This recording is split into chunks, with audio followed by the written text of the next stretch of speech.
ನಮಸ್ಕಾರ ವೀಕ್ಷಕರೇ, ನಾನು ನಿಮ್ಮ ಪ್ರೀತಿಯ ಗೆಳತಿ ಮಮತಾ. ಮಮತಾ ಕಿಚನ್ಗೆ ಸ್ವಾಗತ. ರೆಸಿಪಿ ಸುಟ್ಟ ಬದನೆಕಾಯಿ ಚಟ್ನಿ. ಬೇಕಾಗುವ ಸಾಮಗ್ರಿಗಳು: 2 ದೊಡ್ಡ ಬದನೆಕಾಯಿ ತಗೊಂಡಿದ್ದೀನಿ, 1 ಟೊಮೊಟೊ ತೊಳೆದಿಟ್ಕೊಂಡಿದ್ದೀನಿ, ಕೊತ್ತಂಬರಿ ಸೊಪ್ಪು, ಸ್ವಲ್ಪ ಉಪ್ಪು, ಅಚ್ಚ ಖಾರ ಪುಡಿ ಮತ್ತು ಜಜ್ಜಿಟ್ಕೊಂಡ ಬೆಳ್ಳುಳ್ಳಿ, ಸ್ವಲ್ಪ ಎಣ್ಣೆ. ಬದನೆಕಾಯಿಗೆ ಎಣ್ಣೆಯನ್ನು ಸುತ್ತಲೂ ಹಚ್ಚಬೇಕು. ಯಾಕೆ ಹಚ್ಬೇಕಂದ್ರೆ ಬದನೆಕಾಯಿ ಸುಟ್ಟರೆ ಬೇಗನೆ ಸಿಪ್ಪೆ ಸುಳ್ಕೊಳ್ಳುತ್ತೆ. ಅದಕ್ಕೋಸ್ಕರ ಬದನೆಕಾಯಿಗೂ ಕೂಡ ಮತ್ತು ಟೊಮೊಟೊಕ್ಕೆ ಎಲ್ಲಕ್ಕೂ ಸ್ವಲ್ಪ ಅಡುಗೆಗೆ ಹಾಕೋ ಎಣ್ಣೆನ ಹಚ್ಚಿ ಸ್ಟೌವಲ್ಲಿಟ್ಟು ಸುಡಬೇಕು. ಆಗ ಬದನೆಕಾಯಿ ಸಿಪ್ಪೆ, ಟೊಮೊಟೊ ಸಿಪ್ಪೆ ಬೇಗನೆ ಬಿಚ್ಕೊಳ್ಳುತ್ತೆ. ಈಗ ಬದನೆಕಾಯಿಯನ್ನು ಸುಡೋಣ. ಮೊದಲಿಗೆ ಗ್ಯಾಸ್ ಹಚ್ಚಿದ್ದೀನಿ.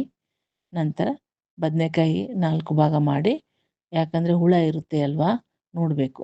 ಅದಕ್ಕೋಸ್ಕರ 4 ಭಾಗ ಮಾಡಿ, ಟೊಮೊಟೊ ಕೂಡ ಅಷ್ಟೇ 4 ಭಾಗ ಮಾಡಿ ಸುಡಬೇಕು. ಚೆನ್ನಾಗಿ ಸಿಪ್ಪೆ ಕಪ್ಪಾಗೋವರೆಗೂ ಸುಟ್ಟು ನಂತರ ತೆಗೆದಿಟ್ಕೊಳ್ಳೋಣ. 2 ಸುಡಬೇಕು, ಸುಟ್ಟು ತೆಗೆದಿಟ್ಕೊಳ್ಳೋಣ. ಸುಟ್ಟು ಸ್ವಲ್ಪ ಆರೋದಕ್ಕೆ ಬಿಡಬೇಕು. ಆರಿದ ನಂತರ ಕಪ್ಪಾದ ಸಿಪ್ಪೆಯನ್ನು ತೆಗೆದು ಬೇರೆ ಒಂದು ಬೌಲಲ್ಲಿ ಹಾಕೋಣ. ಕೆಲವರು ಸುಟ್ಟ ತಕ್ಷಣ ಹಾಗೆ ನೀರಿಗೆ ಹಾಕ್ಬಿಡ್ತಾರೆ, ಆಗ ಹಾಕಬಾರ್ದು. ನೋಡಿ, ಸಿಪ್ಪೆ ತೆಗೆದಿಟ್ಕೊಂಡಿದ್ದೀವಿ. ಟೊಮೊಟೊನು ಮತ್ತು ಬದನೆಕಾಯಿಯನ್ನು ಎರಡನ್ನೂ ಬಟ್ಲಲ್ಲಿ ಹಾಕಿದ್ದೇನೆ. ಈಗ ಅದಕ್ಕೆ ಅಚ್ಚ ಖಾರ ಪುಡಿ, ನಮಗೆ ಖಾರ ಎಷ್ಟು ಬೇಕೋ ಅಷ್ಟು ನೋಡಿ ಹಾಕೊಳ್ಳೋಣ. ನಾನಿಲ್ಲಿ 1 ಸ್ಪೂನ ಖಾರನ ಹಾಕ್ತಿದ್ದೇನೆ ಮತ್ತು ರುಚಿಗೆ ತಕ್ಕಷ್ಟು ಉಪ್ಪು, ಮತ್ತು ಹೆಚ್ಚಿ ಇಟ್ಕೊಂಡಿದ್ನಲ್ಲ ಬೆಳ್ಳುಳ್ಳಿನ, ಅದು ಕೂಡ ಅದಕ್ಕೆ ಸೇರಿಸ್ಬೇಕು. ಬೆಳ್ಳುಳ್ಳಿ ಸೇರಿಸಿದ್ದೇನೆ. ಈಗ ಅದಕ್ಕೆ ಕೊತ್ತಂಬರಿ ಸೊಪ್ಪನ್ನು ಹಾಕೋಣ. ನಂತರ ಸ್ವಲ್ಪ ಅಡಿಗೆಗೆ ಹಾಕೋ ಎಣ್ಣೆ ಇರುತ್ತಲ್ಲ, ಹಸಿದೆನೆ, ಆ ಎಣ್ಣೆ ಕೂಡ ಅದಕ್ಕೆ ಹಾಕೋಣ. ಎಣ್ಣೆ ಹಾಕುವ ಉದ್ದೇಶ ಏನಂದರೆ ಚಟ್ನಿ ಟೇಸ್ಟ್ ಬರುತ್ತೆ, ಇನ್ನೂ ಒಂದು ಖಾರ ಆಗೋದಿಲ್ಲ. ನಂತರ ಸ್ಮ್ಯಾಶ್ ಮಾಡೋಣ.